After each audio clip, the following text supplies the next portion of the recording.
Everyone, welcome to my channel SAN group. तो आज हम lesson first teach me to listen lot के question answer complete करने वाले हैं।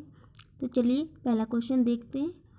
What message do those who are our nearest give us? हमारे निकटतम रहने वाले लोग हमें क्या संदेश देते हैं? तो वो संदेश देते हैं, those who are our nearest always want us to listen to them. हमारे निकटतम लोग सदैव यह चाहते हैं कि हम उनकी बात को सुने। In fact their message is except the person I am. उनका संदेश होता है, हम जैसे हैं हमें वैसे ही स्वीकार करो। लिसन टू मी, और हमें सुनो। This message should reach us know matter what word be here. यह संदेश हम तक पहुंचना चाहिए, चाहे हम कुछ और कैसे भी सुने। नेक्स्ट क्वेश्चन है, who are the people far from us? हमसे दूर लोग कौन है? Hopeless, forgotten, unhappy and oppressed people are far from us. निराश, उपेक्षित, दुखी और शोषित लोग हमसे दूर हैं। नेक्स्ट क्वेश्चन है,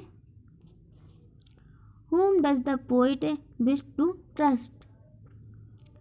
कवि किस पर विश्वास करने के लिए कहता है? The poet wishes us to trust the inner voice of conscience as it always warn us against a sinful deed. कवि हमें अंतरात्मा की आवाज़ पर विश्वास करने के लिए कहता है, क्योंकि यह हमें सदैव गलत कार्य से पूर्व चेतावनी देता है। जो हमारी अंतरात्मा होती है पहले से चेतावनी देती है कि सही क्या है और गलत क्या है। नेक्स्ट क्वेश्चन है, when does the poet wish to listen to the voice of God? कवि ईश्वर की आवाज़ को कब सुनने के लिए कहता है? The poet wishes to listen to the voice of God in certainty, uncertainty, peace and unhappiness. निश्चितता में, अनिश्चितता में, शांति में, अशांति में कवि ईश्वर की आवाज़ को सुनने के लिए कहता है। नेक्स्ट क्वेश्चन है, in what order does the poet wish to listen to the voice? Do you find any significance in that? कवि आवाज़ों को किस क्रम में सुनने के लिए कहता है? क्या आप उस क्रम में कोई महत्वपूर्ण बात देखते हैं? First of all the poet wishes us to listen to the voice of our nearest. सर्वप्रथम कवि हमें अपने निकटतम लोगों की बात सुनने के लिए कहता है। Then he asks us to listen to the voice of those who are oppressed and are suffering। तत्पश्चात वह हमें शोषित व पथचलित लोगों की बात सुनने के लिए कहता है। After that he wishes to listen to the voice of conscience। उसके बाद वह अंतरात्मा की आवाज़ और अंत में ईश्वर की आवाज़ सुनने के लिए कहता है। There is a significance in this order। इस क्रम में महत्वपूर्ण बात यह है, while we should listen to the worldly voice in the beginnings। प्रारंभ में हमें भौतिक आवाज़ों को सुनना चाहिए। We should listen to our conscience and to the voice of God later on। और बाद में हमें अपनी अंतरात्मा व ईश्वर की आवाज़ को सुनना चाहिए। नेक्स्ट क्वेश्चन है,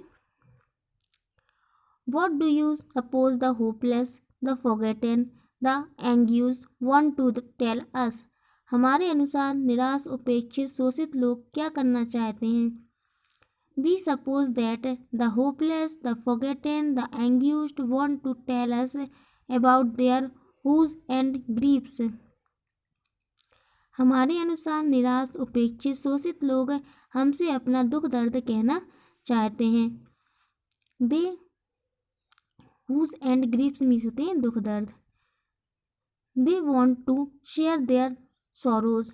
वे हमसे अपनी तकलीफ बांटना चाहते हैं। They want to tell us how this world has ill treated them.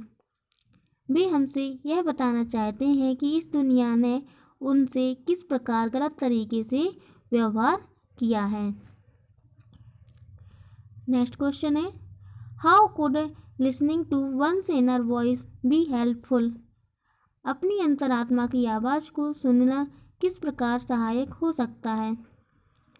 Listening to one's inner voice could be helpful as it warn us against a sinful deed. अंतरात्मा की आवाज़ को सुनना इसलिए सहायक हो सकता है क्योंकि यह हमें गलत कार्य करने से रोकती है। It distinguish between what is right and what is wrong. यह हमें यह भी बताती है कि क्या सही है और क्या गलत है। नेक्स्ट क्वेश्चन है, what is the overall mood of the poem? कविता का मूल भाव क्या है? The overall mood of the poem is that we should develop the skill of listening.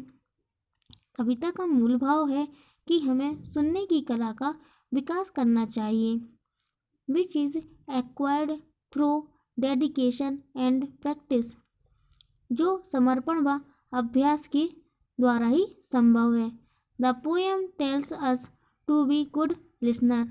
कविता हमें अच्छा श्रोता बनने की शिक्षा प्रदान करती है।